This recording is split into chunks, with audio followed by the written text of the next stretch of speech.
Are you crazy?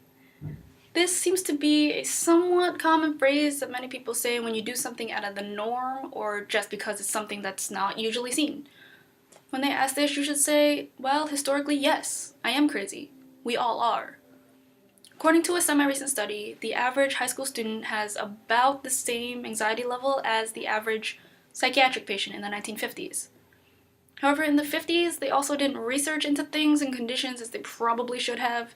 It was just if you were different in any way, or you were weird or had a certain condition, especially if you were gay, which they also thought was a mental condition, you were just kind of thrown into a mental institution. Erik Erikson was a psychologist who died in 1994, who studied humans and came up with the stages of life. From the ages of 13 to 18, people tend to be in the fidelity stage, the fifth stage where adolescents have the issue of identity and role confusion. Helen L.B. calls it a reintegrated sense of self, of what one wants to do or be, and of one's appropriate sex role. We have just come out of, or are most likely still in this stage of trying to figure out who and what we are. We have identity crisis. Teenagers are apparently also not biologically mature enough to accurately problem solve and see in depth the consequences of our actions, which also affects our ability to handle emotions. It's also the time that teens tend to question themselves and their gender and their sexuality, or experimenting, as people call it, which can also be fatal.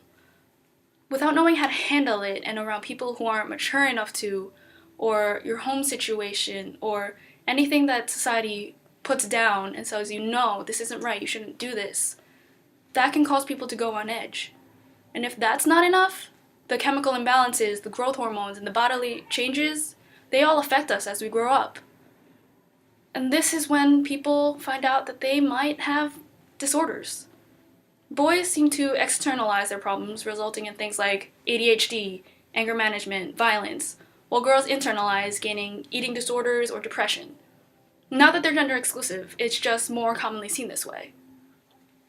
I almost lost two of my very close friends like this multiple times, but I was able to slowly talk them out of it, and it's only been a year or so, and I'm really proud of them because they are recovering from this. And it's hard. It is, I know. But this is us. This is the life we live in now.